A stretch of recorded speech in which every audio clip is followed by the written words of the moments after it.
Ceasefire Director for Portland. So I'll go ahead and we'll start things off with Mayor Wheeler.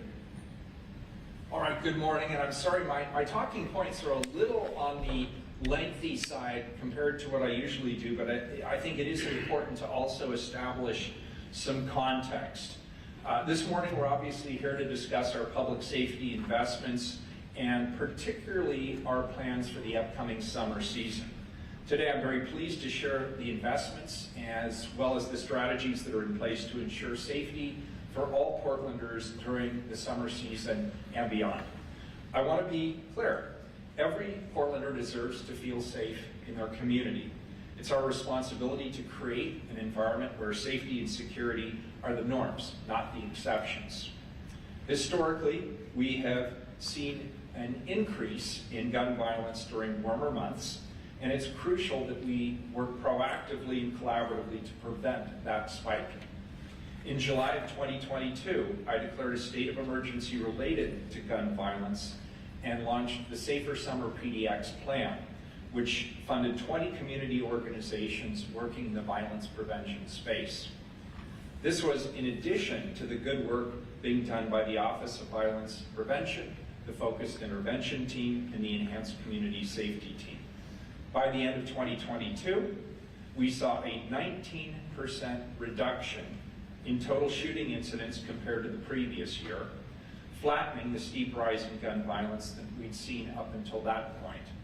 This was a good start, but we knew that this would be a long-term commitment and a long-term journey, so we kept going from there. The next summer, we launched the Portland Ceasefire program, which I'll speak about in just a moment. Things continued to trend in the right direction. Today, I'm very happy to report that our most recent gun violence data reflects just how far we have come.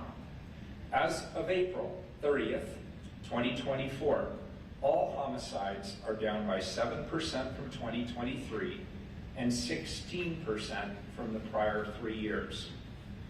Homicides from gun violence are down by 23% compared to 2023 and 29% over the prior 3 years. And total shooting incidents are down 18% from 2023 and 28% from the prior 3 years. These are the lowest numbers of verified shooting incidents and non-fatal injury shootings that we have had since 2020. But we're not done. My gun violence emergency declaration remains in complete effect to this day, and it continues to provide us with the agility and our ability to fund violence prevention programs. Consistent with the last 2 years, the city is adding resources to its 2024 violence prevention efforts for the summertime. In April, the Office of Violence Prevention announced $500,000 in grants available to support summer violence prevention, including direct services, preventative programs, workshops, camps, and events. The Office of Violence Prevention hosted an online information session on April 30th, and applications will be accepted until May 17th. Awarding these Safer Portland grants is a top priority for the Office of Violence Prevention under the Gun Violence Emergency Declaration. Portland has ranked in the top 10 in the United States for its violence prevention investments for 2022 and 2023, and I'm pleased to build on those investments again this year to achieve durable public safety solutions. As I mentioned, one of our key ongoing strategies is the Ceasefire program. This initiative, now approaching completion of its first year, is a focused deterrence program designed to address the individuals in our community who face a high risk of involvement in gun violence, either as a victim or as a perpetrator. Ceasefire is an evidence-based program that works in collaboration with a variety of community-based organizations and law enforcement agencies to intervene and prevent violence before it happens. As you'll hear from the Ceasefire Program Director, Sierra Ellis, Ceasefire directly and respectfully contacts people at high risk of gun violence. Ceasefire offers support and connection to certain Ceasefire offers support and connection to services for those individuals with the goal of changing their behavior through intensive case management. Through Ceasefire and its partners, we'll do everything we can to change and save lives. However, there are circumstances where law enforcement must do its job and hold those who commit gun violence accountable, and we will not hesitate to do so when necessary. As I mentioned, the program is in its early stages, but Director Ellis has done a tremendous job of building it from the ground up and adapting it to meet Portland's specific needs. In addition to Ceasefire, we're expanding the Portland Police Bureau's Central Bike Squad with the addition of 4 officers and 1 sergeant. This team will work evenings and weekends to increase the police presence in downtown Portland, enhancing PPB's proactive visibility and responsiveness. The Central Bike Squad is a small but mighty team that's proven time and time again just how positive an impact it can have on our community. Furthermore, my administration's commitment to public safety is demonstrated by the substantial restaffing and hiring efforts at the Portland Police Bureau. Our recruiting efforts continue. From 2022 to 2023, we hired a total of 141 new sworn officers, and we've hired 32 additional sworn officers so far this year. This increase in personnel ensures that we have the necessary resources to continue making strides in reducing crime and enhancing community safety. These are just a couple of examples of the good public safety work happening throughout the city of Portland. We continue to work with a variety of community partners to address organized retail theft and stolen vehicles. These efforts have led to some encouraging trends in our crime data for the first quarter of 2024 compared to that same period last year. Specifically, we've seen that motor vehicle theft is down 44%. Robbery is down 29%. Stolen property incidents are down 50%. And vandalism is down 56%. These statistics show that our efforts are making a difference. Again, our work is far from done. My administration is steadfast in its commitment to bolstering our public safety initiatives to ensure these positive trends continue. Our approach is unified and coordinated, drawing on the strengths of our community partners, law enforcement, and city services. It's going to take all of us working together to implement lasting change, and we stand here ready to do just that. In closing, I want to express my gratitude to the many good people who work incredibly hard to save lives. Whether through community-based organizations or through law enforcement, we see you and we stand with you. Together, we can build a safer and more secure Portland for everyone. Thank you. I'll now introduce Mike Myers, who's our Community Safety Transition Director.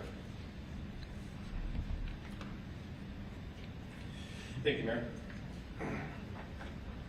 Good morning, everyone. My name is Mike Myers. I'm the Community Safety Transition Director for the City of Portland and the incoming interim Deputy City Administrator for the Public Safety Service Area. The Deputy City Administrator will oversee the city's public safety bureaus, including fire, police, 911, emergency management, the Office of Violence Prevention, and Ceasefire. Today, we're talking about Portland's coordinated efforts to reduce gun violence going into the summer months. In 2022, the Mayor declared a state of emergency to address a historic gun violence rise in the city of Portland. There is clear evidence the investments the Mayor's office made in response to this emergency by injecting funding into the Portland Office of Violence Prevention, specifically Safer Summer Programming, the launching of Portland's Ceasefire program, the strengthening of the Focused Intervention Team, and the Enhanced Community Safety Team have resulted in significant reduction in gun violence over the last year and continues to show improvement into 2024. But as the Mayor said, our work is not done. Although we're making progress, the toll gun violence takes on our community remains unacceptably high. We must always remember that we're talking about people's lives. Gun violence has a lasting impact and perpetuates a cycle of pain and trauma, specifically in the Black community. What you will hear today is our shared commitment going into the summer to improve safety in Portland and proactively expanding investments that have worked in the past. I will now introduce Elizabeth Perez, Deputy Director of the Portland Community Safety Division. Thank you.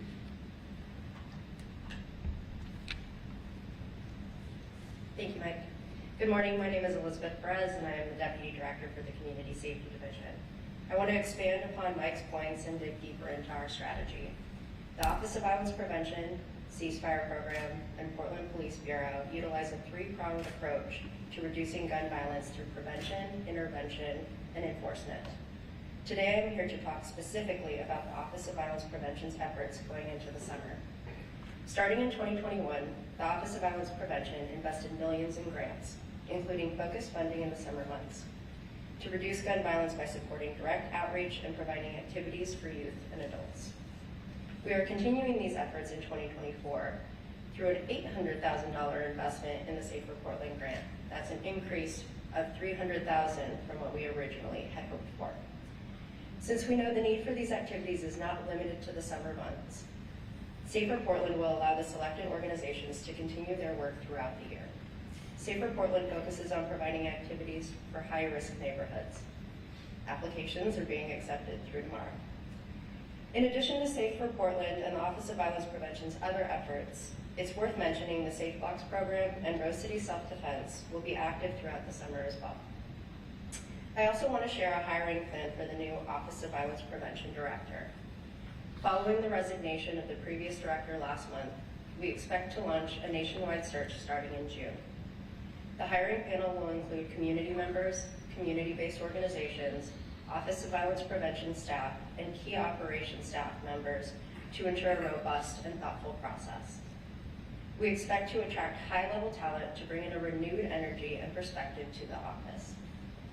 In the short term, I have stepped in to help with the day-to-day operations and pull together a leadership team within the office to help work on the transition and keep us accountable to meeting the needs of the community. I have full confidence in our smart and dedicated team. I would now like to turn it over to Sierra Ellis to talk about Portland Ceasefire Program's intervention efforts. Thank you, Elizabeth. And good morning, everyone. I'm Sierra Ellis, and I'm the Ceasefire Director, and I'm thrilled to be here today to update you on the latest developments in our Ceasefire program as we enter our second year. I want to begin by echoing the sentiments expressed by Director Myers and Mayor Wheeler regarding the significance of our work in combating gun violence in our city. Their support underscores the importance of our mission, which is ultimately about saving lives.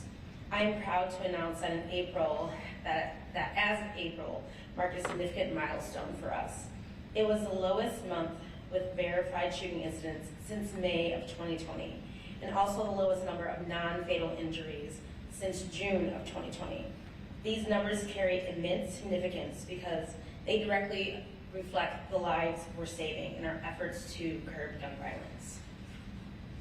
It's crucial to understand that shooting incidents and injuries often lead to retaliatory shootings and violence, perpetuating the cycle of harm with our community. This is precisely the type of violence that Ceasefire aims to address by intervening with those at the highest risk of becoming a victim or perpetrator of gun violence.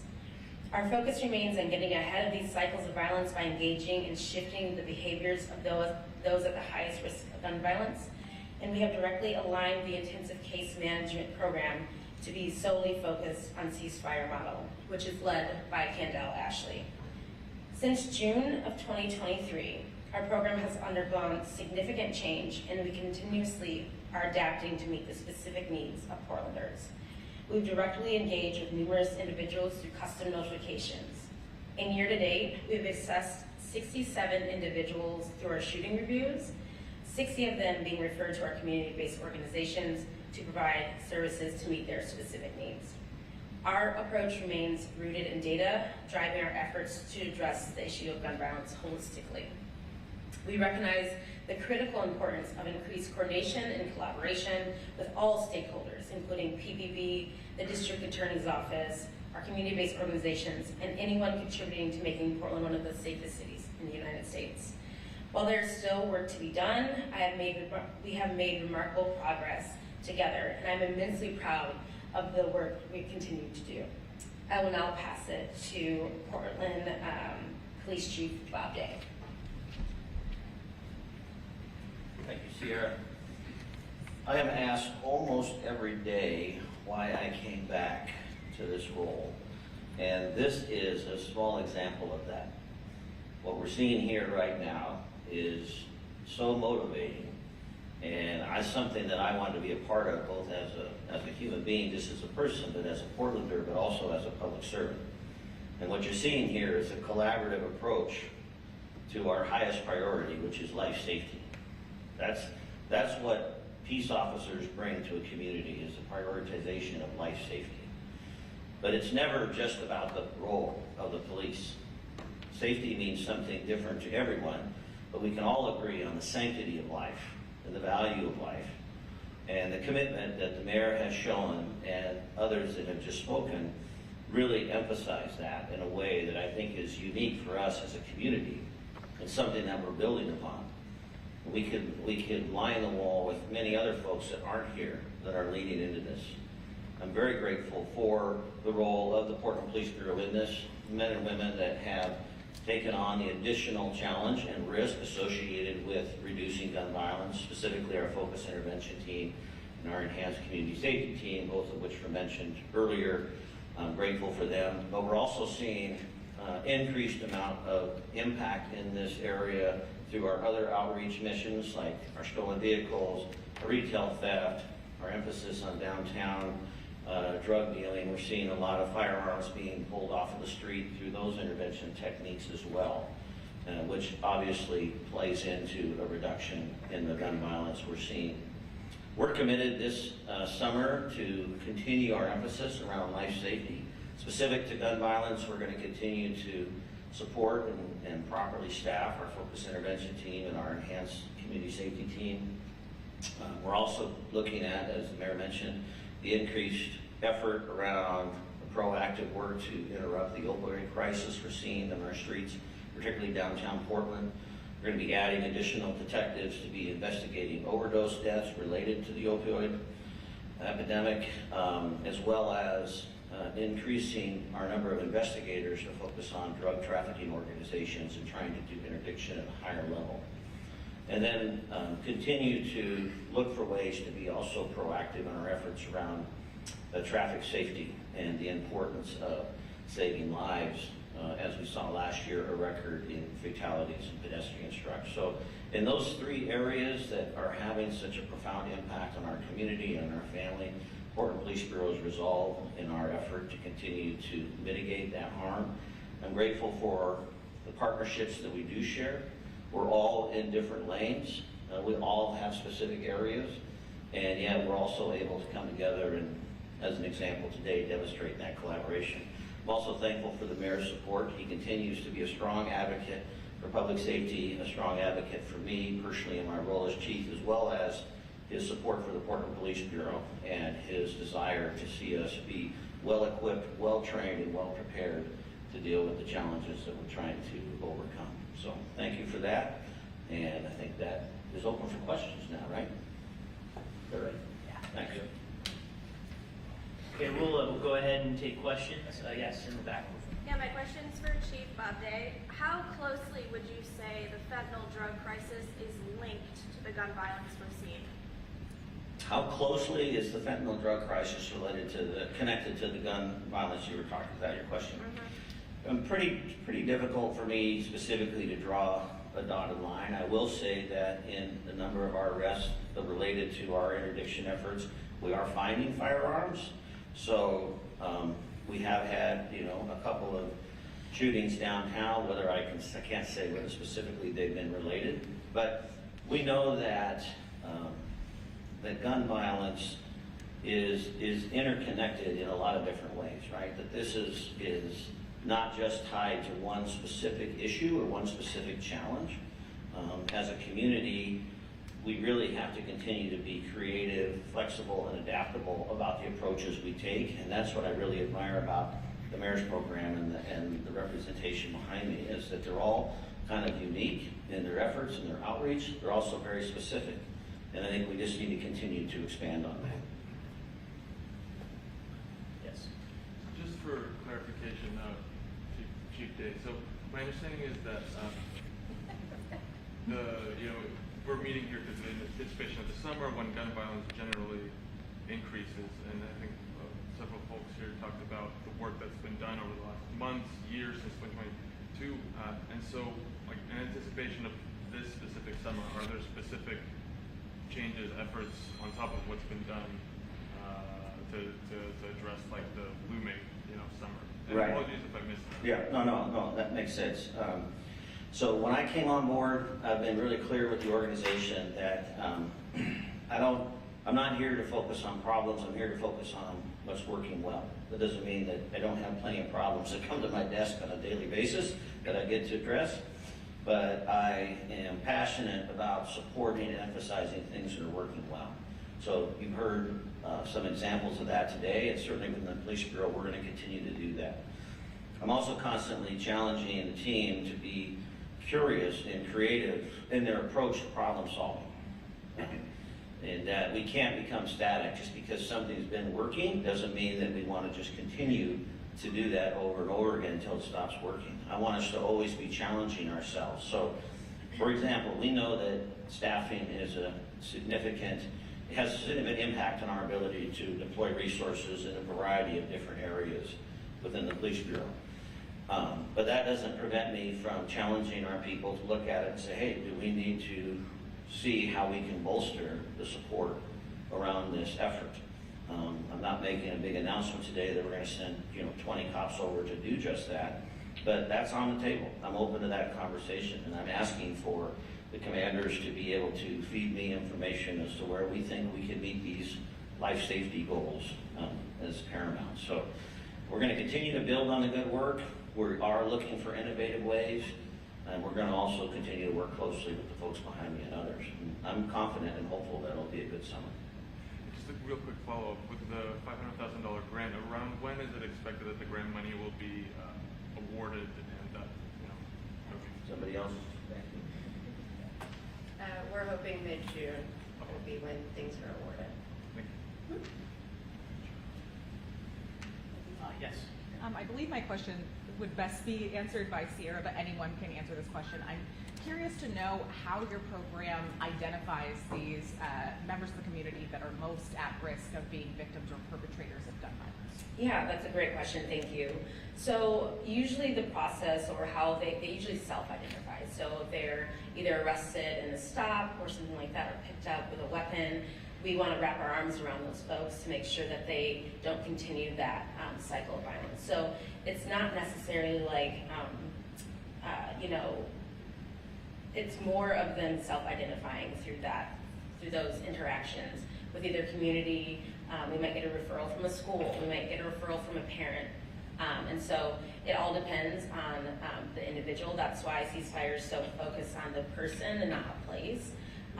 We focus on people's behaviors to change their behaviors through custom notifications. So we are directly interacting with them, talking about their recent behavior and how that is harmful to them and the community. Yes, go ahead. I think anybody can answer this one. One of the themes here this morning seems to be that money makes the difference. So how much more money do we need? Where do we get it? Where is it going to come from? What are our thoughts on increasing amounts of money that we can use?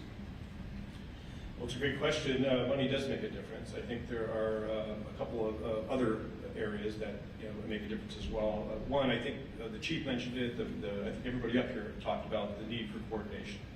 Prior to 2019, we had an Office of Violence Prevention. We had a strong police department focusing on all these issues. The difference was bringing everybody together. And so that coordinated approach, that incident command approach, the declaration of the emergency in 2022, I think made a difference. The money that came along with it certainly does. The community-based organizations out there depend on consistent funding to continue to do their work. And we were able to put several millions of dollars over the past 3 years in investments in community-based organizations and really small emerging groups that did not exist before. We created an entire sector of community-based organizations doing work to prevent gun violence. I think that's important to know. And then money also plays a big role in strong public safety budgets. The mayor's been committed to continue to fund a strong public safety budget for the police bureau. I think that is important as well. And then you're hearing today an additional $800,000 for opportunities out there that we kind of inject in through the summer. We've been doing that in the past, I think, for 3 or 4 summers. I think it's important to continue. These are tight budgets every year. The mayor will talk about that as well, I'm sure. This is a tight budget season, but his staff and the commissioner's staff was able to come together and really get a strong budget for all the public safety bureaus this year. Okay, we have time for one last question. Go ahead. Yeah, no, Sierra, I know you mentioned PPS in one of your answers. So going off of that, what role do school districts play in your program, and what role should school districts be playing ahead of summer to make sure that gun violence doesn't increase while kids aren't in school? Yeah, I think it's important. So as we mentioned all throughout this conversation, it's a collaboration and partnerships with everyone. So the Office of Violence Prevention has school-based programs through the REAB program. I know PPS recently implemented a youth division with specific people to focus on, getting kids away from harmful activities. So that's kind of how they are interacting with us through Mustafa and Ronnie over there. We all coordinate together, especially with our street level outreach program with Bobby Hamilton, who leads that, and Kendall Ashland, our intensive case management program. So they're pretty coordinated in terms of the kids we're seeing. Whatever we can do to increase that coordination, but it's there. We are continuously talking to each other to make sure that people who are engaged in violence are getting the specific supports that they need to address their behaviors. Going off that, are you guys doing any extra push inside schools right now? Because summer's in about 3 or 4 weeks. So the Office of Violence Prevention, once again, I don't know if Elizabeth wants to talk more about that, but yeah, of course. I think with the Safer Summers programs, those programs will be focused on youth. The Office of Violence Prevention currently has programs that they have with other organizations that focus on youth. So. Okay, we're at time.